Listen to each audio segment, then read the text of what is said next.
Hi అండి, my TV ప్రేక్షకులకు స్వాగతం. నేను మీ దివాకర్ శర్మ. ఈరోజు మనతోటి ఒక చాలా స్పెషల్ గెస్ట్ ఉన్నారు. ఆయన సందీప్ ఎలువోలు. ఒక సాఫ్ట్వేర్ రంగం నుంచి ఆస్ట్రాలజీ నేర్చుకునే, ఆస్ట్రాలజీలో చాలా నిష్ణాతులైనటువంటి వాళ్ళు చాలా తక్కువ మంది దొరుకుతారు మనకి. ఆస్ట్రాలజికల్గా చూసుకుంటే చాలామంది అదే వృత్తిలో ఉండి దాన్నే పూర్తి టైం ప్రొఫెషన్ కింద చూసుకోవడం జరుగుతుంది. కానీ ఈ సందీప్ గారు సాఫ్ట్వేర్ రంగంలో ఉండి సాఫ్ట్వేర్ ఉద్యోగం చేస్తూ ఆస్ట్రాలజీ వైపు ఆయన ఇంట్రెస్ట్ని మళ్లించుకుని దాంట్లో కూడా నిష్ణాతను సంపాదించుకున్నారు. ఇవాళ ఆయనతో కలిసి మనం ఆయన తెలిసినటువంటి ఆస్ట్రాలజికల్ టిప్స్ గురించి తెలుసుకుందాం. అసలు ఆస్ట్రాలజీ అంటే ఏంటి, దాంట్లో ఎన్ని రకాలు ఉంటాయి, ఇంకా రకరకాల విశేషాలు తెలుసుకుందాం. Hi Sandeep, good afternoon. చాలా కాలం నుంచి మిమ్మల్ని అడుగుతున్నా, ఇవాళ ఇచ్చారు మీరు మాకు ఇంటర్వ్యూ. అసలు మీరు ఒక సాఫ్ట్వేర్ ఒక ఇంజనీరింగ్ చేసి చెన్నైకి వెళ్ళి చదువుకుంటున్న టైంలో ఆస్ట్రాలజీ నేర్చుకోవాలని ఎందుకు అనిపించింది మీకు? సో మా చిన్నప్పటి నుంచి కూడాను నేను ఒక మిడిల్ క్లాస్ ఫ్యామిలీ నుంచి రావటం, తర్వాత మా పేరెంట్స్ మా ఫాదర్ బిజినెస్ అనే వృత్తి చేయటం. సో వాళ్ళు ఎప్పుడెప్పుడు మంచి రోజులు వస్తాయా అన్న ఒక పరితపనతో వాళ్ళు ఎక్కని గుడి లేదు, చెయ్యని పూజ లేదు, వెళ్ళని జ్యోతిష్యులు అన్నది వాళ్ళు లేరు. సో ఏ జ్యోతిష్యుడి దగ్గరికి వెళ్ళినా ఇదిగో రేపు సెప్టెంబర్ నుంచి ఇదైపోతుంది, రేపు అక్టోబర్ నుంచి మంచి రోజులు వచ్చేస్తున్నాయి, ఈ రాడేసేసుకోండి మీకు అన్నీ ఇదైపోతుంది అని చెప్పి ఇలాగా చాలామంది మోటివేట్ చేసి ఇలాగ ఉంగరాలు, హోమాలు, వ్రతాలు ఇవన్నీ చేయించి, సో మేమేమో ఆ డేట్ల కోసం ఎదురు చూస్తూ ఉండేవాళ్ళం. ఆ డేట్లో అయిపోతే ఇంకొక 6 నెలలు 10 సంవత్సరాలు అయినా కూడా ఏమీ మార్పు వచ్చేది కాదు. సో అప్పుడు ఇదంతా బోగస్ ఏమో అన్న ఒక తరుణంలో బట్ ఎక్కడో బ్యాక్ ఆఫ్ ద మైండ్ ఆ ఇంట్రెస్ట్ అన్నది ఇంకా అలాగే ఉంది. మా మావయ్య గారు కూడా ఊర్లో ఉంటారు. ఆయన మా మేనమామ గారు, మా మదర్ బ్రదర్, ఆయన కూడా జ్యోతిష్యం అన్నీ చూస్తూ ఉంటారు. సో ఇంట్లో వాళ్ళు మనకి చెప్పటం ఎంతవరకు ఇలాగ రాంగ్ ఉండకపోవచ్చు కదా అన్నది ఒక క్యూరియాసిటీ. బట్ పెద్దగా ప్రెడిక్షన్స్ ఇచ్చినది కూడా లేదు. సో బట్ అందుకని ఇంకా ఎవరు మనకి దీంట్లో ఉన్న నిజం ఏంటనేది మనకి ఎవరు చెప్పేవాళ్ళు ఎవరు లేక అలా కొన్ని రోజులు ఆగాను. బట్ ఇంజనీరింగ్కి వెళ్ళినప్పుడు చెన్నైలో ఇలాగ మా సార్ ఇలా క్లాసెస్ చెప్తారు అని మాకు. చెన్నైలో ఏ ఇంజనీరింగ్ కాలేజ్లో మీరు? నేను వలియమ్మ ఇంజనీరింగ్ కాలేజ్, ఇప్పుడు SRM యూనివర్సిటీ కింద. ఫ్రమ్ ద సిటీ అవుట్స్కర్ట్స్ లో అరౌండ్. ఇప్పుడు సిటీలో కూడా కలిసిపోయింది అన్నట్టుగా అనుకోవచ్చు ఇప్పుడంతా. But otherwise back in those days అది outside the city limits. So అప్పుడు మా గురుగారు గోపాలకృష్ణన్ గారిని చెన్నైలో కలవటం. ఆయన పూర్తి పేరు మన కేబి గోపాలకృష్ణన్ గారు. ఆయన ఆల్రెడీ చెన్నైలో పెద్ద ఆస్ట్రాలజర్. నేను ఆయన దగ్గర ఫస్ట్ టారో కార్డ్స్ నుంచి స్టార్ట్ చేసి తర్వాత వేదిక. మీకు గోపాల్ సార్ తోటి ఎట్లాగా పరిచయం ఏర్పడింది? మీరు ఎడ్యుకేషన్ కోసం వెళ్ళారు, ఆయన ఆస్ట్రాలజీ ప్రొఫెషన్లో ఉన్నారు. So how did you meet and what was the context? So ఈ జ్యోతిషం అన్నది ముందుకు ఇందాక చెప్పినట్టుగా చిన్నప్పటి నుంచి నాకు పరిచయం ఉంది.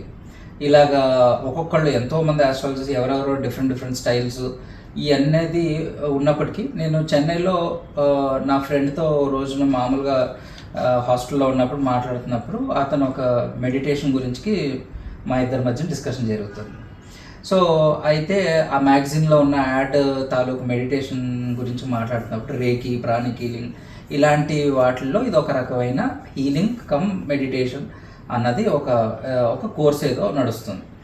అయితే అది ఎగ్జాంపుల్ కింద తీసుకుని మా డిస్కషన్ నడుస్తున్నప్పుడు నేను ఆవిడ కాల్ చేసి ఆ కోర్సుకి నేను డబ్బులు కట్టి కూడా జాయిన్ అయ్యాను. ఆవిడ మా సార్ దగ్గర టారో కార్డ్స్ నేర్చుకున్న ఒక లేడీ. ఆవిడ ఒక శిష్యురాలు. కానీ ఆవిడ ఎన్నోసార్లు నీకు రీడింగ్ ఇస్తాను, నీకు చెప్తాను అని అనేవారు, కానీ ఎప్పుడు ఇచ్చేవారు కాదు. నాకు ప్రతిసారి అక్కడి నుంచి అవుట్స్కర్ట్స్ నుంచి సిటీకి వచ్చి ఇవన్నీ చేసుకుని వెళ్ళేటప్పటికి నాకు లాస్ట్కి పేషెన్స్ లేదు. తర్వాత ఒకసారి ఆవిడే నాకు, నేను ఇలా పలానా చోట నేర్చుకున్నాను, ఆయన దగ్గరికి వెళ్ళి కలువు అని ఆవిడ ఏదో చెప్పారు. సో అలాగా నేను మా సార్ని కాంటాక్ట్ చేసే లోపులోనే ఆయన యాడ్ కూడా కోఇన్సిడెంటల్గా ఇలాగ జ్యోతిష్యం చెప్తాను, టారో కార్డ్స్ వర్క్షాప్ ఒకటి కండక్ట్ చేస్తున్నాను అని ఆయన ఫస్ట్ వర్క్షాప్ లాంచ్ చేశారు. అంటే అంతకుముందు చెప్పేవారు, కానీ ఇది ఆయనకి very very important workshop. So దానికి ఆయన స్పెసిఫిక్గా ఆయనకి అది ఆ క్లాస్ ఆ బ్యాచ్ అన్నది very very important. That's his personal story. But అందులో నేను జాయిన్ అవ్వటం, రీడింగ్ కోసం వెళ్దామని అనుకున్న వాడిని వెళ్ళి కోర్సే నేర్చుకోవటం అన్నది జరిగింది. అలా మా ఇద్దరిది ఫస్ట్ ఇంటరాక్షన్ రావడం. తర్వాత ఆ వర్క్షాప్ అయిపోయిన ఎండ్కి నేను టారో బాగా చెప్పాను అది ఇది అని ఆయన ఫీడ్బ్యాక్ ఇవ్వటం. నెక్స్ట్ ఆస్ట్రాలజీ కూడా నేర్చుకుంటే నీకు మంచి ఫ్యూచర్ ఉంటుంది అని ఆయన మోటివేట్ చేస్తే, అప్పటి వరకు మనకి ప్రెడిక్షన్ అంటూ ఏమీ పరిచయం లేని వాడిని టారోలో నేను ప్రెడిక్షన్స్ అన్నది ఆ వర్క్షాప్లో 2 days వర్క్షాప్లో ప్రెడిక్షన్స్ ఇవ్వటం వేరే వాళ్ళకి ఆ క్లాస్లో.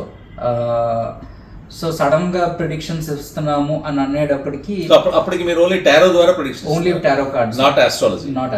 ఓకే. అక్కడి నుంచి మొదలైంది నా ప్రెడిక్షన్ జర్నీ అని అన్నది అనమాట. Very good, excellent. సో దాని తర్వాత ఆస్ట్రాలజీ నేర్చుకుంటడం జరిగిందా?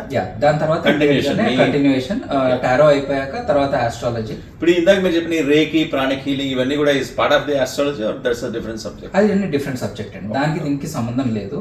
నేను ఎవరైతే ఒక ఆవిడ దగ్గర ఫస్ట్ ఈ హీలింగ్ కమ్ మెడిటేషన్ నేర్చుకోవడానికి అని వెళ్ళానో, అక్కడ ఈవిడ ఇది ప్రాక్టీస్ చేయటం, పెండులం అని ఒక ప్రెడిక్టివ్ అని అన్నది తర్వాత నేను తీసుకొచ్చాను. కానీ వాళ్ళు వేరే పెండులమ్స్ అని అన్నది ఎనర్జీ ఎలా ఉందన్నది చూడడానికి వాళ్ళు వాడేవారు. సో నాకు ఆ రోజు ఆ వర్క్షాప్కి వెళ్ళేటప్పటికి పెండులం అని అన్నది ఒకటి, తర్వాత టారో అని అన్న ఒక 2 ఇంట్రెస్టింగ్ టూల్స్ అని అన్నది ఈ జ్యోతిషంకి ఇటువైపు ఈ వర్క్షాప్కి అన్ని కనెక్ట్ అవ్వడానికి ఆ 2 tools అన్నది బాగా మంచి పునాది అన్నది జరిగింది. సో మీ ఫాదర్ అంటే మీ family middle class family, so ఆ పరిస్థితుల్లో చాలా మందిని ఆస్ట్రాలజర్స్ని అప్రోచ్ అవుతుండే వాళ్ళు ఏవో రకరకాల టిప్స్ ఇస్తుండేవాళ్ళు, కానీ అవన్నీ వర్కౌట్ అయ్యేది కదని చెప్పారు ఇందాక మాటల్లో. సో గోపాల్ సార్ దగ్గరికి వెళ్ళిన తర్వాత ఆయన చెప్పిన తర్వాత మీకు ఏమైనా నమ్మకం స్టార్ట్ అయిందా? ఆస్ట్రాలజీ అనేది ఉంది, అది సరైన వాళ్ళు ప్రిడిక్ట్ చేస్తే నిజమైన రిజల్ట్స్ రావచ్చు, అది ఆప్టిమమ్ రిజల్ట్స్ రావచ్చు అనేటువంటి ఒక అభిప్రాయం ఏర్పడినప్పుడు? సో ఇప్పుడు మా సార్ దగ్గరికి వచ్చేసేటప్పటికి ఇప్పుడు నేను ఇందాక వెళ్ళేటప్పటికి నేను ఒక ప్రెడిక్షన్ తీసుకోవడానికి వెళ్ళాను. ఇప్పుడు నేను ప్రెడిక్షన్ డెలివర్ చేసే సైడ్ ఆఫ్ ది స్టోరీలో ఇప్పుడు మనం చూస్తున్నాం. నేను చదువుకుంటున్న రోజుల్లోనే అక్కడ నేను క్లాసెస్ చెప్పేవాడిని, ప్లస్ ప్రెడిక్షన్స్ ఇచ్చేవాడిని, కొన్ని క్లయింట్స్ నేను మేనేజ్ చేసేవాడిని. But at the same time ఇంకా దాంట్లో చాలా సబ్జెక్ట్ అంటూ ఉన్నప్పటికీ కూడాను ఒక అప్రెంటిస్ లెవెల్లో ఫస్ట్ ఇనిషియల్ ఒక హాస్పిటల్లో ఫస్ట్ ఎయిడ్ డాక్టర్, ఐసీయూలో ఎలా అయితే ఫస్ట్ లైన్ ఆఫ్ కమాండ్ ఎలాగో, సో అలా నేను ఫస్ట్ చేసి తర్వాత నెక్స్ట్ అలా మా సార్కి ఇచ్చేవాడు. సో అక్కడి నుంచి నేను నేర్చుకున్న అక్కడి నుంచి దృక్పథం ఎలా ఉంటుందని అంటే, పర్స్పెక్టివ్ ఎలా ఉంటుందని అంటే, ఆయన అప్రోచ్ చాలా హోలిస్టిక్గా ఉంటుంది. ఆయన ఇప్పుడు ఫర్ ఎగ్జాంపుల్ హారోస్కోప్లో మన పెళ్ళి అవ్వట్లేదు అని ఉదాహరణ తీసుకుందాం. వాళ్ళు అసలు బయోడేటాలోని చాలా వరస్ట్ ఫోటోలు పెట్టి కొంచెం అట్రాక్టివ్ కూడా లేకుండా, కొంచెం చాలా సిల్లీగా బయోడేటా ఫిల్ చేసేటప్పుడు కూడా సరిగ్గా లేకుండా, ఇలాంటి బేసిక్ కూడా లేకుండా ఒక జ్యోతిష్యుడి దగ్గరికి వెళ్ళి నేను తాయితులు కట్టించుకుంటాను, ఇంకోటి చేయించుకుంటాను అని అంటే కూడా అది ఎప్పుడు అది సక్సెస్ఫుల్గా పనిచేయదు. ఒక హోలిస్టిక్గా ఇది ఒక గూగుల్ మ్యాప్ తోటి అంటే ఒక ప్రతి ప్రాబ్లమ్ని జ్యోతిష్యంతో ఎలా సాల్వ్ చేయాలని అంటే హోలిస్టిక్గా అప్రోచ్ చేయాలి. మానవ ఎఫర్ట్స్లో కూడా ఎంతవరకు మనం దాన్ని రెక్టిఫై చేసుకోవాలి, ఫుల్ ఎఫర్ట్స్ పెడుతున్నామా లేదా, దాంట్లో ఇంకా మనం కరెక్ట్గా చేస్తున్నామా లేదా, ఎఫర్ట్స్ ఒకటే కాదు కరెక్ట్ ఎఫర్ట్స్ అన్నది ఉన్నాయా లేవా, తర్వాత కర్మ సిద్ధాంతంలో మనకి దోషాలు ఉంటే దాన్ని నివృత్తి చేసుకోవటం, ఎప్పుడు మనం కరెక్ట్గా బరిలోకి ఇప్పుడు వర్షాకాలంలో పంట వేయడం అన్నది నాట్ ప్రాక్టికల్. అలాగే మనకి కార్యసిద్ధి అవ్వడానికి మనకి ఎప్పుడు మనం ఇది టైం చేయాలి అని అన్నది హారోస్కోపే మనకు కరెక్ట్ గైడెన్స్ వస్తుంది. ఇవన్నీ మనం సెట్ చేసుకుంటే అప్పుడు పెళ్ళి అని ఒక కార్యసిద్ధి, నెక్స్ట్ మ్యాచ్ మేకింగ్ కరెక్ట్గా చేసామా లేదా, ఇవన్నీ కూడా కలగలిగితే అప్పుడు ఒక కార్యం అన్నది ఒక కార్యసిద్ధి అన్నది అవుతుంది. సో ఇలాగా ఒక హోలిస్టిక్ ప్రతి దానికి కూడా ఒక హోలిస్టిక్ అప్రోచ్ అన్నది కంపల్సరీగా ఉంటుంది. లేకపోతే మనం నార్మల్ వైద్య రంగంలో డాక్టర్ల దగ్గరికి వాళ్ళెవరు అక్కడ మన లైఫ్ స్టైల్ మార్చుకోని ఎక్కడ కూర్చుని పాఠం చెప్పరు. సిమ్టమాటిక్ రిలీఫ్ లాగే ఆస్ట్రాలజీలో కూడా సిమ్టమాటిక్గా ఏమైనా కూడా ట్రీట్ చేయొచ్చు. కాకపోతే ఆయన పాయింట్ ఆఫ్ వ్యూలో రూట్ కాజ్ని అర్థం చేసుకుని దాన్ని ఎలా అప్రోచ్ చేయాలి అని అన్నది మాకు ఆ అవగాహన అన్నది చేసేవారు ఆయన. సో ఒక ప్రాబ్లమ్ని ఎలా సాల్వ్ చేయాలి, మనిషి యొక్క డిఫరెంట్ ప్రాబ్లమ్స్, జ్యోతిష్యం అనేది అదొక మూఢనమ్మకం లాగా, అదొక మరీ అలాగా అవేర్నెస్ లేకుండా కాకుండా ఇలా మనం ఫుల్ ఫ్లెడ్జ్డ్గా హోలిస్టిక్గా అప్రోచ్ చేస్తే రిజల్ట్స్ చాలా బాగుంటుంది అని అంటారు. ఆప్టిమమ్ రిజల్ట్స్ వస్తాయి. సో మీరు 2-3 సందర్భాల్లో చెప్పిన విధంగా ఆస్ట్రాలజీ అనేది 2 రకాలు, ఒకటి సాత్వికం, ఇంకొకటి తాంత్రికం అని చెప్పేసి. ఈ తాంత్రికం అనే దాన్ని గోపాల్ సార్ ఎక్స్పెర్టైజ్ చేశారు, ఆయన దాంట్లో మాస్టర్ అయ్యారని చెప్పేసి కూడా మీరు అన్నారు. What is the actual difference between these 2 methods? ఇప్పుడు సాత్వికం తాంత్రికం అని అంటే అది ఒక వాడుకలో అలా పెట్టారు కానండి, అది యాక్చువల్గా దాని అర్థాలు కొంచెం అలా పుస్తకాల్లో కూడా ఉండవు. కానీ యాక్చువల్గా తాంత్రిక్ హారోస్కోపీ అన్నది ఒక సపరేట్ సబ్జెక్టు అన్నది గ్రంథాల్లో కూడా ఉన్నాయి. అది వేరు. గోపాల్ సార్ గారు చెప్తున్న తాంత్రికం అన్నది వేరు. సో అంటే ఇట్స్ ఆయన ఇచ్చిన పేరు ఏంటంటే ఆయన కొంచెం తాంత్రిక పరంపర నుంచి వచ్చిన ఒక జ్యోతిష్యులు. ఆయన గురువు గారు ఒక తాంత్రికులు. సో ఆయన కూడా వద్దు, నాకు తాంత్రికం వద్దు అని సాత్వికంలోకి ఎంచుకుని ఆయన సాత్వికంలో ప్రాక్టీస్ చేసేవారు. సో ఆయనకి 2 వైపులా ఒక తాంత్రిక జీవితాలు, తాంత్రికులు ఫాలో అయ్యే అలాంటి సెగ్మెంట్లో ఉండే జ్యోతిష్యులు ఎలా చెప్తారు, వాళ్ళ పరిహారాల్లోని తాంత్రికంగా ఎలా పనిచేస్తాయి అన్నది ఒక వంతు. సాత్వికంలో సగటు నార్మల్ పబ్లిక్ అవేర్నెస్లో మనకు చూపించే ఆస్ట్రాలజర్స్ కూడా ఉన్నారు. ఐదర్ ఒక తాంత్రికం అని అంటే ఒక పరిహారాన్ని వాళ్ళు ఇచ్చే పరిహారాన్ని తాంత్రికమా సాత్వికమా అన్నది ఒక క్లాసిఫికేషన్.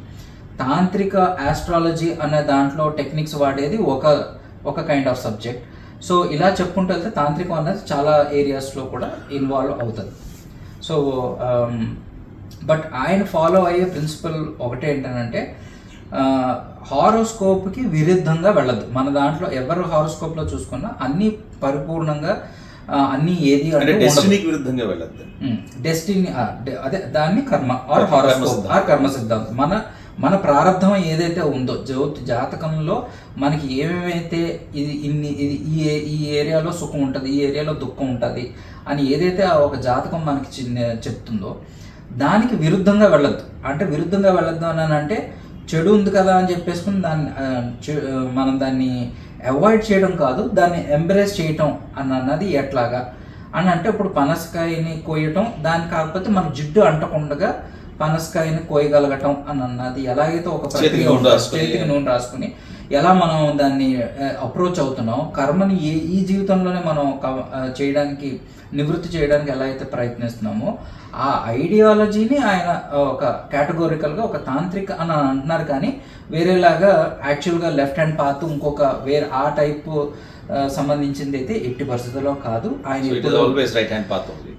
రైట్ హ్యాండ్ పాత్ అంటే సాత్వికం, లెఫ్ట్ హ్యాండ్ పాత్ అని అంటే తాంత్రికం. సో మనంతా రైట్ హ్యాండ్ పాత్, మనం అంతా సాత్వికమే వాడతాం. మన లెఫ్ట్ హ్యాండ్ పాత్ అన్నది వాడడం జనరల్గా అయితే అవసరం లేదు. అట్లాంటి దానికి కూడా కొన్ని ఎక్సెప్షన్స్ ఉంటాయి. బట్ సాధ్యమైనంత వరకు మనం అంత పరిస్థితుల్లో ఉండవు. ఒక ఐసీయూలో ఎమర్జెన్సీ కేసు వచ్చింది అనుకోండి, ఆ సిచ్యువేషన్కి తగ్గట్టుగా నేను లేదు ఆయుర్వేద లాగా 6 months అని అంటే అక్కడ పేషెంట్ దగ్గర అంత టైం ఉండకపోవచ్చు. సో అట్లాంటి ఒక సిచ్యువేషన్ వచ్చినప్పుడు మనం తాంత్రిక్ ఏంటి అని అన్నది అప్పుడు అసెస్ చేసుకుని ఆ సిచ్యువేషన్కి మనం అప్రోచ్ అవ్వాలి. కానీ ఇలా ఏదో మేము అలా అసలు చూడను అని అనటం అన్నది కూడా కరెక్ట్ కాదు. But most of the situation normal common మ్యాన్కి తాంత్రిక వైపు వెళ్ళాల్సిన అవసరాలు అయితే ఉండవండి. ఓకే. సో యాక్చువల్లీ ఇప్పుడు మీరు చెప్పినటువంటి మాటల్లో ఒకటి జనరల్గా ఎవరికి అర్థం కాని మాట ఏంటంటే, మాకు డెస్టినీలో ఏముంది, అది నెగిటివ్ ఉందా పాజిటివ్ ఉందా పక్కన పెడితే డెస్టినీలో ఏముంది అనేది ఎలా తెలుసుకోగలుగుతారు వాళ్ళు? అంటే డెస్టినీకి ఎదురు వెళ్ళొద్దని మీరు ఇందాక అన్నారు. అసలు డెస్టినీ అనేది ఎలా తెలుస్తుంది? నాకేం రాసి పెట్టింది నాకేం తెలుస్తుంది? ఎందుకని అంటున్నానంటే ఈ మాట, చాలామంది మేధావులు మన పెద్దవాళ్ళు మన పూర్వీకులు అందరూ చెప్పేది ఏంటంటే కర్మణ్యేవాధికారస్య మా ఫలేషు కదాచన. That is one aspect. The second aspect is నీ ఎఫర్ట్స్ నువ్వు పెట్టు. అంటే ఎఫర్ట్ లేకుండా ఏది రాదు, సక్సెస్ రాదు. సో నేను ఫర్ ఎగ్జాంపుల్ నేను సాఫ్ట్వేర్ రంగంలో వెళ్ళాలనుకున్నాను. నేను పర్సూ చేస్తాను, ఎప్పటికీ నాకు సక్సెస్ రాదు. But how do I know that it is not in my destiny అనేది ఎలా తెలుసుకుంటాం మనం? ఒక జ్యోతిష్ దగ్గరికి వెళ్ళకపోతే, వెళ్తే సరే వెళ్ళకపోతే ఎలా తెలుసుకోవాలి? సో దీనికి మా సార్ ఆయన చెప్పిన ఒక బ్యూటిఫుల్ సూత్రం ఏంటనంటే, దానికి నేను కొంచెం జోడించి చెప్పేది ఏంటంటే, లైఫ్లో ప్రతిదీ రిపీట్ అవుతూనే ఉంటుందండి. ప్రతి సిచ్యువేషన్ ఎవ్రీబడి లైఫ్ ఒక రిపీట్ మోడ్లో ఉంటుంది. Micro level, macro level.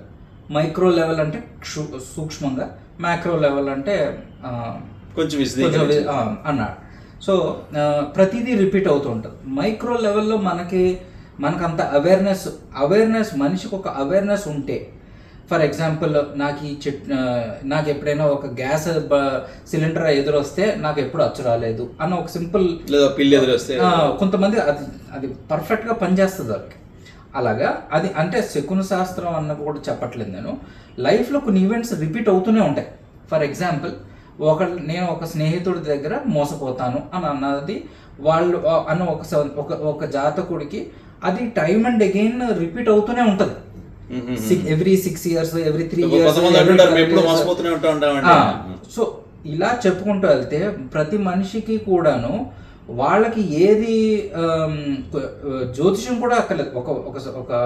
ఒక నార్మల్ అడల్ట్ ఒక 20-25కి వచ్చేటప్పటికి 30 అబవ్ ఈజ్ బెస్ట్. ఎందుకంటే అప్పటికి మనకి చాలా ప్యాటర్న్స్ మనం ఒక్కసారి నెవరేసుకుని మనకి ఎక్కడెక్కడ ఏం వర్కౌట్ అవుతున్నాయి, ఏ ప్యాటర్న్స్లో. నేను ఫర్ ఎగ్జాంపుల్ చెన్నైలో ఉన్నప్పుడు బాగుపడ్డానా, ఆర్ సౌత్లో నేను వెళ్ళినప్పుడు బాగుపడ్డానా, నార్త్లో బాగుపడ్డానా, లేకపోతే ఇలాంటి ప్యాటర్న్స్ అన్నది ఎప్పుడు సిగ్నిఫికెంట్గా చాలామందికి జీవితంలో రిపీట్ అవుతూ ఉంటే, ఆ అవగాహన ఉంటే కూడాను వాళ్ళు దాన్ని కొంచెం క్షుణ్ణంగా అర్థం చేసుకోవడానికి కొంచెం ప్రయత్నిస్తే అదే ప్యాటర్న్స్ని ఎలా సక్సెస్ ప్యాటర్న్స్ని ఎలా రిపీట్ చేయొచ్చు, ట్రబుల్సమ్ ప్యాటర్న్స్ని ఎలా అవాయిడ్ చేయొచ్చు అన్నది కూడా మనం ట్రై చేయొచ్చు. ఫర్ ఎగ్జాంపుల్ ఫలానా వ్యక్తి ఎప్పుడైతే మన జీవితంలోకి వస్తారో మనకి ఎప్పుడు ఒక నెగిటివిటీ అన్నది ఒక సంకేతం వస్తుంది. సో అంటే ఒక ఉదాహరణ చెప్తున్నాను. బేసికలీ వాళ్ళు అదే పనిగా వాళ్ళు మంచి వాళ్ళే ఉండొచ్చు, కాకపోతే మనకి ఇలా ఒక రకమైన మన లైఫ్లో మనకి పుస్తకాల్లో రాయినది మన జీవితానికి స్పష్టంగా అనుకూలమైన ఒక శకున నీతి అన్నది, ఒక సిద్ధాంతం అన్నది జరుగుతూ ఉంటుంది. అది చాలామంది ఆడవాళ్ళకి ముఖ్యంగా బాగా ఆ అవేర్నెస్ అంటూ ఒకటి ఉంటుంది. ఒక కన్ను అదరటం కానీ ఇంకోటి అవ్వచ్చు. బట్ అట్లాగా ఒకళ్ళు అవేర్నెస్ అన్నది కొంచెం ఉంటే వాళ్ళ ప్యాటర్న్స్ నుంచి వాళ్ళకి అర్థమవుతుంది. వాళ్ళకి ఫస్ట్ ఆ కరేజ్ ఉండాలి. ఎస్, హానెస్టీగా ఇది వర్కౌట్ అవుతుంది ఆర్ అది వర్కౌట్ అవుతుంది. లేదు నేను అంతా గ్రేట్ నేను అని అనుకుంటే వాళ్ళు they can't investigate or retrospect what happened in their life. హానెస్ట్గా వాళ్ళ లైఫ్ని వెనక్కి తిరిగి చూసుకుంటే ప్యాటర్న్స్ అన్నది క్లియర్గా కనిపిస్తే ఆ ప్యాటర్న్సే రిపీట్ అవుతూ కూడా ఉంటాయి. ఇదే జ్యోతిష పరంగా నేను చెప్పాల్సింది ఏంటంటే, ప్రతి దశలో 9 అంతర్దశలు అనేది జరుగుతూ ఉంటాయి. దశ మారినా సరే అంతర్దశలో ఆ 9 గ్రహాల యొక్క అంతర్దశలు రిపీట్ అవుతూ ఉంటాయి. సో ఒక దశ ఎక్కువ సంవత్సరాలు ఉండొచ్చు, ఒక దశ తక్కువ ఉండొచ్చు. ఇవే రిపీట్ అవుతూ కూడా ఉంటాయి. సో ఇప్పుడు నేను చెప్పినవి ఏ పాయింట్స్ అయినా కూడా నేను ఆస్ట్రాలజికల్ ఇప్పుడు ఇది ఒక సందర్భంగా ఉదాహరణకి చెప్తున్నాను. బట్ ఇదే చాలా నేను చెప్తున్న పాయింట్స్ అన్నట్లు కూడా దానికి ఆస్ట్రాలజికల్ ర్యాషనల్ ఆర్ దాని రీజనింగ్ ఏంటన్నది కూడా నేను చెప్పగలుగుతాను. బట్ ఇప్పుడు ప్రస్తుతానికి ఏంటంటే this is the summary of ఎందుకు మన జీవితంలో అన్నీ రిపీట్ అవుతాయి అని అంటే ఇదే మెయిన్ ప్రథమ రీజన్ అనమాట. ఓకే, మీరు చాలా సందర్భాల్లో నాకు కానీ మా ఫ్రెండ్స్కి కానీ ముహూర్తం యొక్క ఇంపార్టెన్స్ చెప్తుంటారు. ఏది ఏమైనా సరే, అంటే ఆ సక్సెస్కి ఫెయిల్యూర్కి మీరు ఆ ఫెయిల్యూర్ నుంచి సక్సెస్ వైపు రావాలి అంటే ప్రతిదీ కూడా ముహూర్తం చూసుకుని ఒక లగ్నం ప్రకారం వెళ్ళాలంటారు. సో లగ్నం ముహూర్తాలు ఎవరు పెడతారు, ఎవరికి నమ్మకం, వాళ్ళవన్నీ పక్కన పెడితే ఆ ముహూర్త బలం ఏంటి అసలు? ఫస్ట్ ఆఫ్ ఆల్ రెండు ఓకే, ఈ క్వశ్చన్కి మీరు చెప్పండి. నెక్స్ట్ క్వశ్చన్ దీన్ని కంటిన్యూ చేసి నేను అడుగుతాను. ఓకే, ముహూర్తం ఆర్ పంచాంగం కొంచెం క్లోజ్లీ ప్రాక్సిమల్ అంటే దగ్గరకు సంబంధించిన సబ్జెక్ట్స్ ఆర్ ఇవన్నీ కూడాను ఒక క్వాలిటీ ఆఫ్ టైంని నిర్దేశిస్తుంది. మన కార్యానికి ఒక క్వాలిటీ టైం అని అన్న దాంట్లో మన సంకల్పం ఆ టైం అని అన్నది ఎప్పుడైతే కలుస్తాయో ఒక కార్యసిద్ధి అవ్వడానికి అన్నది జరగడానికి అని అన్నది ఒక నాంది పలికేయడానికి ప్రథమ స్టెప్ అని అన్నది మనకి బుక్స్లో మనకి వేదం అన్నది చెప్పింది అట్లా. ఇప్పుడు ఫర్ ఎగ్జాంపుల్ నేను పంట ఎప్పుడు వేయాలి, నేను ఇల్లు ఎప్పుడు కట్టాలి, ఆర్ అట్లాగా పిల్లలు ఎప్పుడు చేయాలి, పిల్ల పుట్టక ముందు చేసే సంస్కారాలు ఏంటి, ఇలా ప్రతిదానికి కూడాను ఆల్రెడీ గ్రంథాల్లోని ఏ మాసాలు, ఏ వారాలు, ఏ నక్షత్రాలు, ఏ తిథులు, ఇలా ఏవైతే మనకి ఫేవరబుల్ అవుతాయో సగటు మనిషికి అని అన్నట్టుగా వాళ్ళు ఆల్రెడీ మన ఋషి అన్నవాళ్ళు మనకు గ్రంథాల్లో ఇచ్చారు. సో ఇవన్నీ దాని నుంచి మెయిన్ సారాంశం ఏంటంటే quality of the time is మనకి దాని నుంచి ఒక నీతి అనేది తెలుస్తుంది. ఇప్పుడు దీన్ని మన జీవితంలో prevention is better than cure అంటే ఒక ప్రాబ్లం, ఒక కార్యం అన్నది సిద్ధించడానికి మనం ఏ అడుగులు తీసుకుంటే అది కార్యం సిద్ధి తొందరగా అవుతుంది అనేది తెలుసుకోవడానికి ముహూర్తం మన డెఫినెట్గా మన ప్రారంభం అనే జాతక రీత్యా కూడా ఒక రకమైన ఎప్పుడు నాకు పెళ్ళి అవుతుంది, పెళ్ళి యోగం ఎప్పుడు వస్తుంది, ధన యోగం వస్తుంది అన్నది ఆల్రెడీ దాంట్లో ఒకటి నిర్దేశించిన ఒకటేదో ఆల్రెడీ ఉంది ఇన్ఫర్మేషన్. కానీ అప్పుడు వరకు మనం వెయిట్ చేయొచ్చు. ఇప్పుడు పెళ్ళాలంటే మనం చేయకుండా అప్పుడే పెళ్లి చూపులు చూద్దాము అదొక రకమైన ఆర్గ్యుమెంట్. అప్పటి వరకు నేను ఉద్యోగం చేయను, మంచి టైం వచ్చాక చేయటం అట్లా అదొక ఆర్గ్యుమెంట్. లేదు ఇప్పటి నుంచి నేను చేసుకుంటూ వెళ్తే ఆ టైంకి నేను పీక్ లెవెల్లో నాకు మంచి రన్వే కెరియర్లో కానీ మ్యారేజ్లో వస్తుంది అన్నది ఒక ఆర్గ్యుమెంట్. సో ఇట్లాంటి డిఫరెంట్ టైప్స్ ఆఫ్ యాక్షన్ మనం చేసే ఒక ఎఫర్ట్స్ బయట ఉన్న అట్మాస్ఫియర్ అంటే కార్మిక్ అట్మాస్ఫియర్ అంటే నాకు యోగం ఉందా లేదా అని అన్నది ఒకటి. సో ఈ రెండు కాన్సెప్ట్స్ని బైండ్ చేసేది ఇప్పుడు ముహూర్తం అన్న ఒక కాన్సెప్ట్. సో ముహూర్తం ఏం చెప్తుంది అని అంటే టైమ్ అండ్ అగైన్ ప్రతి ఇప్పుడు ఒక భూమిని ఒక బావిని తవ్వడానికి మీరు తవ్వే ప్రతి ప్రయత్నం అన్నది తొందరగా నీరు చేరుకోవడానికి కోసం దానికి ఎప్పుడెప్పుడు మీరు చేస్తే ఇది ఒక స్ట్రాటజీ కింద షార్టెస్ట్ గూగుల్ మ్యాప్స్లో ఒక షార్టెస్ట్ పాత్, లాంగెస్ట్ జర్నీ, స్మూతెస్ట్ ఇలా మనకి ఎలాగైతే ఆప్షన్స్ ఉంటాయో అలాగే హారోస్కోప్లో కూడా మనకి జ్యోతిషంలో కూడా ముహూర్తాన్ని వాడుకోగలిగితే షార్టెస్ట్ డెస్టినేషన్ ఎంత వేగంగా అతి తక్కువ కిలోమీటర్లో రోడ్డు బాగుందా లేదా అనేది పక్కన పెట్టండి, అతి తక్కువ టైంలో పరిధిలో మనం ఆ డెస్టినేషన్కి వెళ్ళాలి అన్నదానికి ముహూర్తం అన్నది చాలా ఇంపార్టెంట్ రోల్ ప్లే చేస్తుంది. దానివల్ల ఆల్మోస్ట్ సగం నీడ్ ఫర్ రెమెడీ. ఒక రెమెడీ అంటే దీనికి తోడుగా మనం కొన్ని కర్మలు మన కర్మలు మనకు అడ్డుపడకుండా ఆర్ మనకి కర్మ అన్న పనిష్మెంట్ ఇంటెన్సిటీ ఎక్కువ ఉంటే దాన్ని తగ్గించడానికి మనం చేసుకునే ఒక పరిహారాలు ముహూర్తం అన్నది రెండు క్లబ్ చేసుకుని మనం ముందుకి వెళ్ళగలిగితే అప్పుడు మనిషి బాగా వేగంగా వాళ్ళకు అనుకుంటున్న ఆ కార్యసిద్ధి చేరువడానికి గోల్కి రీచ్ అవ్వడానికి అన్నది బాగా ఉపయోగపడుతుంది. ఓకే, చాలామంది జ్యోతిష్యులు ముహూర్తాలు పెట్టేవాళ్ళు ఎవరి దగ్గర ఒక కనిపించినటువంటి ఒక టెక్నిక్ మీరు ఉపయోగిస్తుంటారు. సాధారణంగా ఎవరైనా మిమ్మల్ని అడిగినప్పుడు ఊరు వెళ్ళాలి లేకపోతే ఏదో పని చేసుకోవాలి, ఫర్ ఎగ్జాంపుల్ ఊరు వెళ్ళడం గురించి తీసుకుందాం. మీరు అనేక సందర్భాల్లో నేను కూడా చూశాను, ఊరు వెళ్ళేటప్పుడు ఒక ముహూర్తం కావాలంటే ఒక ముహూర్తం పెడతారు. లేదా ఫర్ ఎగ్జాంపుల్ 7:45 బయలుదేరని అంటారు. ఆ వెళ్ళేటప్పుడు దారిలో హెయిర్ కట్ చేయించుకోండి వీలైతే, లేకపోతే ఎక్కడైనా ఆగి ఎవరికైనా ఏదైనా డొనేట్ చేయండి, లేకపోతే మీ రిలీజియన్ కాని రిలీజియన్లో ఫర్ ఎగ్జాంపుల్ ఒక హిందూకి మీరు ముహూర్తం పెడితే ఒక మహమ్మదీయ మసీదు దగ్గర కానీ లేదా చర్చ్ దగ్గర కానీ ఆగి అక్కడ ఒక 2 నిమిషాలు ఉండి వెళ్ళండి, లేకపోతే బరియల్ గ్రౌండ్ దగ్గర ఆగండి, ఇలాంటివి చెప్తుంటారు.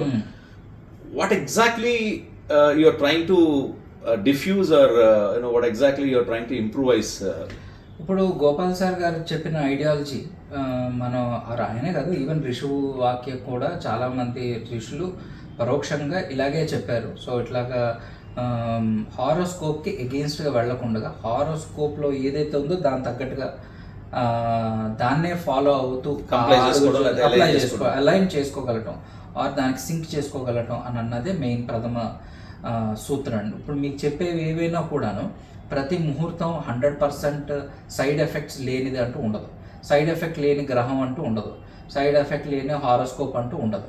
అది అది రాముడి యొక్క జాతకం అవనివ్వండి, కృష్ణుడి యొక్క జాతకం, ఎవరిదైనా సరే ఈ ప్రతి వాళ్ళకి, ప్రతి గ్రహానికి కూడాను మానవ రూపంలో ఉన్నప్పుడు మనకి ఎక్కడో ఒక చోట ఈ ద్వంద్వం అని అన్నది సుఖ దుఃఖం అని అన్నది కంపల్సరీ ఉంటాయి. సో ఇప్పుడు దుఃఖం అని అన్న దానికి మెయిన్ ఏంటంటే, ఇప్పుడు ప్రతి ఒక ముహూర్తం పెట్టినప్పుడు దాంట్లో ఎన్నో కొన్ని ఆ దుఃఖాన్ని దోషం కింద పరిగణించిన ఆర్ ఏవైతే లోటుపాటు ఏదైతే ఆ హారోస్కోప్లో ఏదైతే ఉందో కార్యసిద్ధికి పొరపాటున అవి ఏమైనా అడ్డుపడతాయేమో అని ముందు జాగ్రత్తగా జాతకరీత్యా అవి మన మీదకి మనకి ఎదురు రాకుండా మనం వాటికి ఎదురెళ్ళి ఆ యొక్క ఆ కర్మ అన్నది ఎలాగో పనిచేయాలి. ఆ కర్మ పనిచేసే తన పాయింట్ ఆఫ్ వ్యూలో చేయకుండా మన పాయింట్ ఆఫ్ వ్యూలో మనం దాన్ని కంట్రోల్డ్ డెమాలిషన్ లాగా దాన్ని మనం దాని యొక్క సైడ్ ఎఫెక్ట్ని మనం చాలా కంట్రోల్డ్గా మనం దాన్ని మినిమైజ్ చేయడానికి ఒక ప్రయత్నం. అంటే ఒక రకంగా మీరే మేనిఫెస్ట్ చేసేస్తారు, మనమే మేనిఫెస్ట్ చేయాలి. లా ఆఫ్ కర్మని ఇప్పుడు చేతుల్లో మనమే మేనిఫెస్ట్ చేసుకున్నట్టు. ఇప్పుడు ఫర్ ఎగ్జాంపుల్ నేను ధనం ప్రాప్తి కోసం నేను ఒక ముహూర్తం పెట్టాను, కానీ చతుర్థం అని అన్నది కొంచెం వీక్ ఉంది సార్. అంటే చతుర్థం అంటే వాహనం అని అనొచ్చు, ధనం అని అంటే రెండో ఇంట్లో అని అనొచ్చు. సో ఇప్పుడు నాకు ఈ ప్రాప్తికి వచ్చినప్పుడు నాకు అక్కడ ఆ కేటగిరీలో వాహనం నుంచి అవ్వచ్చు ఆర్ మానసికంగా అవ్వచ్చు నాకు ఒక లోటుపాటు అన్నది కనిపించింది అనుకోండి. ఆ లోటు ఎలాగైనా అవ్వచ్చు, చిన్న యాక్సిడెంట్ అవ్వచ్చు, లేదంటే చిన్న స్క్రాచ్ అవ్వచ్చు, ఆర్ ఇంకోటి అవ్వచ్చు, ట్రాఫిక్ ఆర్ మీ వాహనం మీకు సహకరించకపోవచ్చు. సో ఇట్లాంటప్పుడు నేను అప్పుడు ఏం చెప్తాను అని అంటే, మీరు వెళ్ళే దారిలోనే వెహికల్ మారండి, లేదంటే ఉన్న వెహికల్ని ఆయిల్ చేంజ్ చేయండి. ఇవన్నీ మనమే ముందుగా some sort of minimal repairs ఇవన్నీ చేయటం అన్నది మనం సజెస్ట్ చేసి కర్మ ఆ ముహూర్తాన్ని మనం తలపడుతున్నాం కాబట్టి మన కార్యసిద్ధి ఫుల్ఫిల్ అవ్వాలి. But at the same time ఈ యొక్క దోషాలు మనకు అడ్డు రాకుండా అవి కూడా దాన్ని జరగాలి. కాబట్టి ఆ ముహూర్తానికి వెళ్ళినప్పుడు మీకు సజెస్ట్ చేసేవి, రికమెండ్ చేసేవి ఈ యొక్క రెమెడీస్ అన్నది మీకు జనరల్గా అడ్వైస్ చేస్తూ ఉంటాం.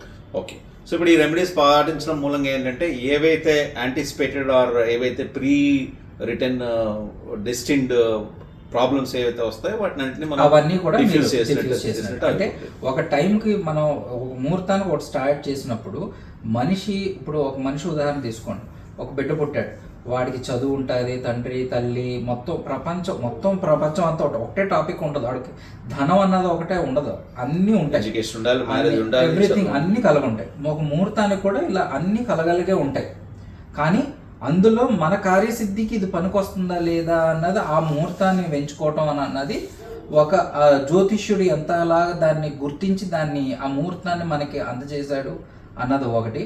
ఆ ముహూర్తంతో పాటుగా మీకు ఇవన్నీ కూడా ఉంటాయి కాబట్టి అవన్నీ మీకు అడ్డు రాకుండా అవి మీకు కార్యసిద్ధి కలగడానికి ఇవన్నీ రెమెడీస్ వల్ల మీరు అతివేగంగా మీ కార్యసిద్ధిని అన్నది చేరుకోవడానికి మా యొక్క ప్రయత్నం. మీతో నాకున్న ఇంటరాక్షన్లో మీరు ఇంత తెలుగు బాగా మాడతారు నాకు ఎప్పుడు తెలియదు. మీరు కానీ మీ అమ్మాయి కానీ ఇంత బాగా తెలుగు మాడతారని నేను ఎప్పుడు ఎక్స్పీరియన్స్ చేయలేదు. ఎనీవే, మీరు మీ చదువు, మీ సాఫ్ట్వేర్ రంగం, మీ సాఫ్ట్వేర్ నాలెడ్జ్ ఈ ఆస్ట్రాలజీ రంగానికి ఏమన్నా ఎప్పుడైనా మీకు ఉపయోగపడుతుందా? ఎప్పుడైనా దీన్ని మీరు క్లబ్ చేయడం వల్ల అంటే దానివల్ల అడ్వాంటేజెస్ అన్నీ ఉంటాయా? అంటే ఇప్పుడు చాలా సాఫ్ట్వేర్ అన్నది మెయిన్ ఏంటంటే ఆటోమేట్ చేయడానికి ట్రై చేస్తుంది. ప్రతి సాఫ్ట్వేర్ రంగం మనకు 10 గంటలు చేసే పని అది ఒక మెషిన్ ద్వారా 1 గంటలో చేసేయటం, 1 నిమిషంలో చేయగలటం అన్నది ఒక సాఫ్ట్వేర్ యొక్క రోల్ మనిషి జీవితంలో. అది జాతకరీత్యా జ్యోతిష్యంలో చాలా ఇంపార్టెంట్ రోల్ ఎక్కడెక్కడ ప్లే చేసిందని అంటే, మన జ్యోతిష్యంలో mathematical astrology and then predictive astrology ఇది ఒక రకమైన విభజన. మ్యాథమెటికల్ ఆస్ట్రాలజీ, ఇప్పుడు నాకు ఒక కస్టమర్ వచ్చి ఒక క్లయింట్ వచ్చి నాకు ఒక సమస్య గురించి మాట్లాడినప్పుడు నేను ఆ సమస్యకి ఈ లెక్కలన్నీ కట్టుకుంటూ కూర్చుంటే నాకు 1 గంట 2 గంటల్లో ఓన్లీ నాకు లెక్కలు వేయడానికే సరిపోతుంది. ఇది చేయకుండా ఇప్పుడు మనకు సాఫ్ట్వేర్ వల్ల ఏమవుతుందనంటే ఈ లెక్కలన్నీ కట్టిస్తుంది. ఇప్పుడు నేను ఈ లెక్క కట్టించిన జాతక చక్రం, దశాభుక్తులు ఇవన్నీ ఇంకా ఎంతైతే సూక్ష్మంగా యాక్యురేట్గా పంచాంగం గ్రహాలు ఎక్కడున్నాయి అని అన్నది మనకి ఆస్ట్రోనామికల్ డేటా బేస్ చేసుకుని ఇక్కడ ఏదైతే తయారు చేసి మనకి ఇస్తుందో దాన్ని ఇప్పుడు మనకి ఆస్ట్రాలజర్కి ఏమవుతుందనంటే అక్కడి నుంచి ప్రెడిక్టివ్ ఆస్ట్రాలజీ మీదే ఫోకస్ చేసుకుని మనం తొందరగా ఒక ఒక జాతకుడికి మనకు వాళ్ళ ప్రాబ్లం నుంచి బయటకు రావడానికి మనం అప్లై చేస్తున్నాం. ఇప్పుడున్న ఏఐ మెషిన్ లెర్నింగ్ ఇలాంటి ఒక తరుణంలో కూడా చాలా ఎక్స్పెరిమెంట్స్ ఆర్టిఫిషియల్ ఇంటెలిజెన్స్ జరుగుతున్నప్పుడు ఈ ట్రెండ్లో కూడాను చాలా మంది కూడాను ఇప్పుడు జ్యోతిషం మీద రీసెర్చ్ దీనికన్నా ముందే చేసిన వాళ్ళు కూడా చాలా మంది ఉన్నారు, ఎక్స్పెరిమెంట్స్ చేస్తున్నారు. సో ముందు ఇట్లాంటివి ఏమైనా కూడా చేయొచ్చు. ఈ ఆస్ట్రాలజీలో కూడా మనం చాలా మంచి ఫండింగ్ ఇవన్నీ ఉంటే కూడా మనం చాలా సామాన్య మనుషులకి ఉపయోగకరమైన సాఫ్ట్వేర్లు, వాళ్ళు ఒక జ్యోతిష్యుడి మీద డిపెండ్ అవ్వకుండా ఒక సాఫ్ట్వేర్ని బేస్ చేసుకుని కూడా మన జీవితం యొక్క క్వాలిటీ ఎంతో కొంత పెంపొందించుకోగలిగే ఒక సిచ్యువేషన్లో కూడా వెళ్ళొచ్చు. బట్ ఒక సాఫ్ట్వేర్ అన్నది ఆస్ట్రాలజర్ని రీప్లేస్ చేయటం అన్నది ఇప్పట్లో అయితే చాలా కష్టం అని నేను అనుకుంటున్నాను. ఓకే. ఇప్పుడు ఒక మనిషికి బేసిక్గా మీరు ఆస్ట్రాలజీ చెప్పాలంటే time, date, place, time of birth, place of birth, ఇది మీరు చూస్తున్నారు. ఇవన్నీ లేని వాళ్ళకు కూడా అంత యాక్యురేట్గా మనం వాళ్ళ భవిష్యత్తు చెప్పచ్చు. సో అప్పుడు మనకి ప్రశ్న శాస్త్రం అన్నది బాగా వాళ్ళకి బాగా అప్రోప్రియేట్ అవుతుందండి. కానీ ప్రశ్న శాస్త్రంకి లిమిటేషన్స్ ఉన్నాయి కదా, ప్రశ్న శాస్త్రంలో కూడా టైం పరంగా ఇది ఎప్పుడు జరుగుతుంది, నెలలో జరుగుతుందా, వారంలో జరుగుతుందా, సంవత్సరంలో జరుగుతుందా, అసలు అవుతుందా అవదా, ఇలాంటి ఆన్సర్స్ అన్నట్లకి కూడాను జనరల్గా ప్రశ్న శాస్త్రం అన్నది ఉపయోగపడుతుంది. కానీ ఒక జాతకం ఉంటే జాతకం ఏం చూసి చెప్పగలిగే ఒక విశ్లేషణ మనకి ఆ స్కోప్ ఏదైతే ఉంటుందో ఆ స్కోప్ డెఫినెట్లీ చాలా అడ్వాంటేజ్ మనకు ఉంటుంది. ఒకవేళ లేని పక్షంలో చాలా అంటే అంతలా మనం సాల్వ్ చేయలేకపోయినా బట్ ఎంతో కొంత వరకు మనం ప్రశ్న శాస్త్రంతో మనం ముందుకు వెళ్ళొచ్చు. కానీ ప్రతి మనిషికి కూడాను ఒక కార్యసిద్ధి కోసమే వాళ్ళకి కావాలి. వాళ్ళకి హారస్ ప్రెడిక్షన్ ఇది అవుతుందా అవదా అన్నది కాదు. అంటే ప్యారలల్గా వాళ్ళ యొక్క ఇష్టం, వాళ్ళ యొక్క కోరికలు ఏదైతే ఉంటే అది ఫలిస్తూ ఉన్నంత వరకు వాళ్ళని ఒక జ్యోతిష్యుడు వాళ్ళని ఎప్పుడైతే వాళ్ళని కోచ్ చేయగలుగుతున్నాడో వాళ్ళకి జాతకం ఉన్నా లేకపోయినా కూడా పెద్ద ప్రాబ్లం కాదు. మంచి ముహూర్తానికి వాళ్ళ యొక్క కార్యసిద్ధులకి ముందుకు అడుగులు వేసుకుంటుంటే వాళ్ళ కార్యసిద్ధి అవుతుంటే ఓకే, ఆ లోటుపాటు నా దగ్గర జాతకం లేదు అన్న ఒక లోటు అన్నది అంత పెయిన్ఫుల్ ఉండకూడదు అన్నది నా అభిప్రాయం. అంటే నేను ఈ ప్రశ్న ఎందుకు అడిగానంటే పెళ్ళిళ్ళప్పుడు సాధారణంగా అమ్మాయి అబ్బాయి జాతకాలు చూసుకుని చేసుకుంటారు. ఫర్ ఎగ్జాంపుల్ వాళ్ళిద్దరికి అన్నీ నచ్చాయి, ఉద్యోగాలు లేకపోతే ఆస్తిపాస్తులు ఇచ్చిపుచ్చుకోవటాలు వాట్ ఎవర్ ఇట్ ఈస్. కానీ ఒక జాతకం లేకపోవడం మూలంగా ఒకటి అటు ఇటు కొద్దిగా ఊగిసలాడేటువంటి పరిస్థితుల్లో వాళ్ళకి time of birth, place of birth ఇవన్నీ లేకపోయినా కూడా జాతకాన్ని రాయొచ్చా? వాళ్ళ లైఫ్లో జరిగిన ఇన్సిడెంట్స్ బేస్గా తీసుకుని ఏ టైంలో అయితే వాళ్ళ ఎడ్యుకేషన్ లేదా ఇంకోటి అట్లాంటి ఇన్పుట్స్ తీసుకొని చేయడానికి ఏమైనా అవకాశం ఉంటుందా? దీనికి 2 రకాలుగా ఆన్సర్ చేయొచ్చు. ఫస్ట్, కొంతమంది ఆస్ట్రాలజర్స్ నాకు తెలిసిన కొంచెం మంచి వాళ్ళు ఎవరైతే ఉంటారో ప్రతిసారి ఒక జాతకుడు ఎవరైతే ఒక ప్రశ్నతోనో ఇలా ఒక పెళ్లి చూపించుకోవాలని ఎవరైతే వస్తారో ఆ టైంకి ఫస్ట్ ఒక ప్రశ్న కుండలి వాళ్ళకి తెలియకుండా ప్రశ్న కుండలి అన్నది ఫస్ట్ ఒకటి వేసుకుని పక్కన పెట్టుకుంటారు. ప్రశ్న కుండలిలోని మూక ప్రశ్న అని చెప్పేసి కూడా ఒకటి ఉంటుంది.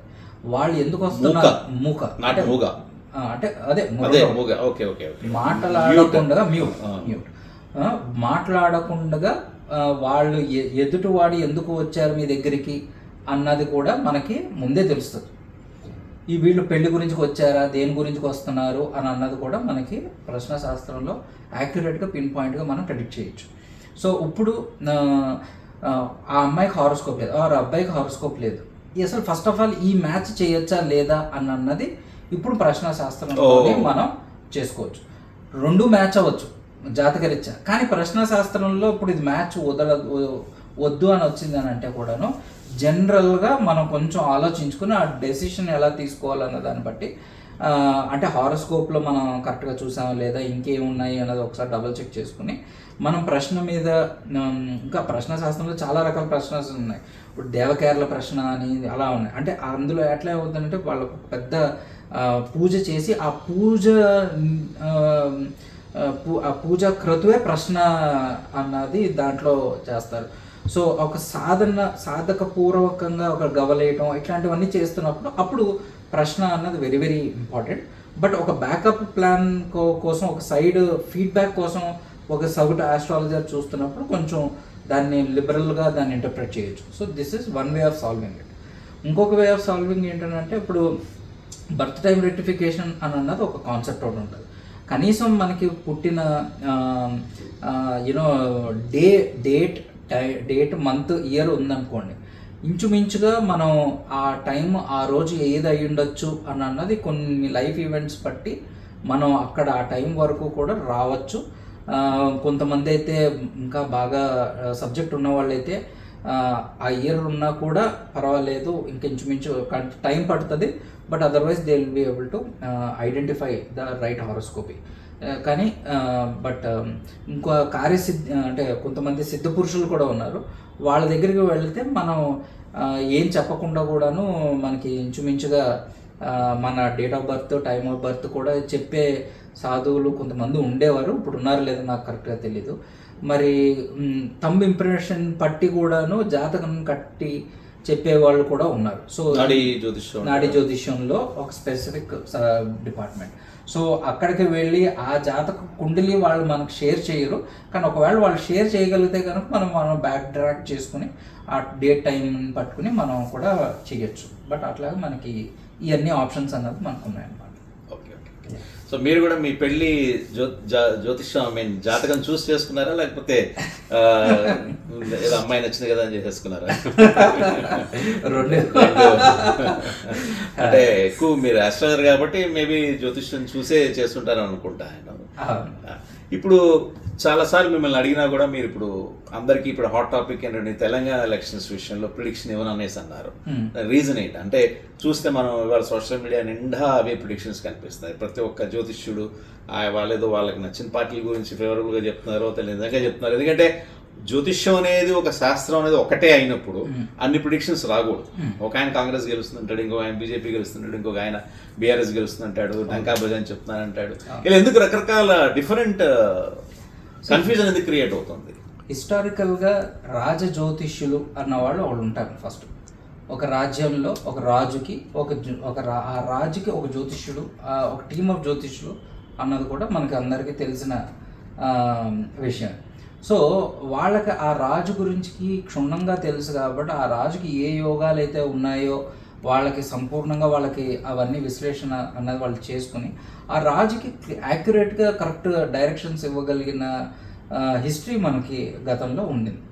అదే ఇప్పుడు మనకి ఇప్పుడు కేసీఆర్ అవ్వండి, ఇంకొక ఎవరైతే ఇప్పుడు ఆంధ్రప్రదేశ్ అవ్వండి, రేవంత్ రెడ్డి గారు అవ్వండి, ఇలా ఎవరైతే వీళ్ళ జాతకాలు మన దగ్గర ఉన్నాయనుకోండి, అప్పుడు మనం యూనో కరెక్ట్గా ఎవరిది బలబలాలు చూసుకుని ఎవరికి ఏ యోగాలు ఉన్నాయో చూసుకుని మనం కరెక్ట్గా యాక్యురేట్గా ప్రిడిక్ట్ చేయొచ్చు. ఈ ఏమీ లేకుండా మనం ఒక ప్రశ్న యూజ్ చేసుకున్నాం, ఇంకొకటి డిఫరెంట్ టెక్నిక్స్ అన్నది మనకి ఉన్నాయి. ఆ టెక్నిక్స్ యూజ్ చేసుకుని మనం ఎవరికి బాగుంటుంది అని అన్నదానికి నాకు తెలిసినంత వరకు నేను ఇంకా రీసెర్చ్ చేసి ఇంకా నాకు కాన్ఫిడెన్స్ వచ్చేంత వరకు నేను ప్రస్తుతానికి చెప్పదలుచుకోలేదు. బట్ నాకు ఒకవేళ వాళ్ళ ఒక హారోస్కోప్స్ యాక్యురేట్ హారోస్కోప్స్ జనరల్గా వీళ్ళు మార్కెట్లో మనకి ఇది వాళ్ళదే అని చెప్పినా సరే అది యాక్యురేట్ ఉండదండి. సో ఒకవేళ ఉంటే కనుక మాత్రం మనం డెఫినెట్గా we can give correct guidance to anybody. But బయట వాళ్ళు ఎలా చెప్తున్నారు అని అంటే ఇప్పుడు మనకి ఎన్నో రకాల వైద్యాలు ఉన్నాయండి. ఇప్పుడు మనకు కడుపు నొప్పే ఉంది అని అంటే ఎన్నో రకాల ఔషధాలు కాంబినేషన్లో మనకి ఇవ్వచ్చు. ఒక్కొక్క డాక్టర్ ఒక్కొక్క వేలో డయాగ్నోసిస్, ఒక్కొక్క కాంబినేషన్, ఒక్కొక్క అన్నది వాళ్ళు చేస్తారు.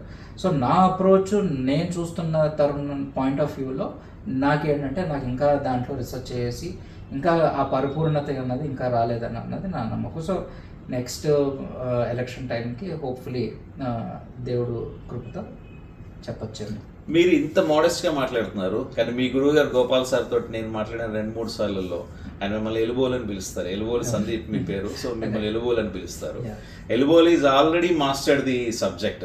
సో ఆయన ప్రొఫెషనల్గా ఇదే ప్రొఫెషన్ స్టార్ట్ చేసుకోవచ్చు. ఆయన సాఫ్ట్వేర్ ఇంజనీర్గా కంటే కూడా ఒక ఆస్ట్రాలజర్గా బాగా ఎక్కువ రాణిస్తారు అని ఆయన దాదాపుగా ఇంకా 10 సార్లు కూడా ఆయన అదే చెప్తుంటారు. మీరు ఇప్పటివరకు అసలు ఆస్ట్రాలజీ ప్రొఫెషన్ స్టార్ట్ చేయడం కారణం ఏంటి? ఇంకా మీ ప్రకారం మీకు ఇంకా టైం రాలేదా, లేకపోతే you never wanted to be a professional astrologer, ఇది ఒక హాబీగానే కంటిన్యూ చేద్దాం అనుకుంటున్నారా? What is your? సో అంటే లైఫ్లో నాకు అర్థమైంది ఏంటంటే లైఫ్లో ఒకళ్ళు కోచ్ కింద ఉంటారు, ఒకళ్ళు అథ్లీట్ కింద ఉంటారు. అథ్లీట్ కోచ్ అవ్వచ్చు, కానీ కోచ్ అథ్లీట్ అవ్వడం కష్టం. సో ఒక కోచ్ యొక్క పరిధి ఎక్కడ ఉంటుంది అంటే, నా ఒక అథ్లీట్ ఎవరైతే ఉంటాడో వాళ్ళని ఎంత ట్రైనింగ్ ఎక్కడ గ్యాప్స్ ఉన్నాయి, వాళ్ళకు ఇప్పుడు ఇంత స్ట్రెంగ్స్ ఉంటే ఆ స్ట్రెంగ్త్ నేను 10% 20% ఎలా ఇంప్రూవ్ చేయొచ్చు అన్న యూనో దృక్పథంతో అతను కోచ్ అని అన్నవాడు ప్రవర్తిస్తాడు. అథ్లీట్ అన్నవాడు కూడాను అలాంటిది similar outcome, but he's a performer. అతను పరిగెడతాడు, అతను ఆడతాడు, ఆర్ అతను మెయిన్ రౌండ్లో ఉంటాడు. సో నాకు జ్యోతిష్యంలోని నాకు అథ్లీట్ వర్సెస్ కోచ్లో చూసుకుంటే నాకు కోచ్ కింద ఉండటం అన్నది నాకు ఇంపార్టెంట్, ఆర్ నాకున్న ఒక ఇంక్లినేషన్.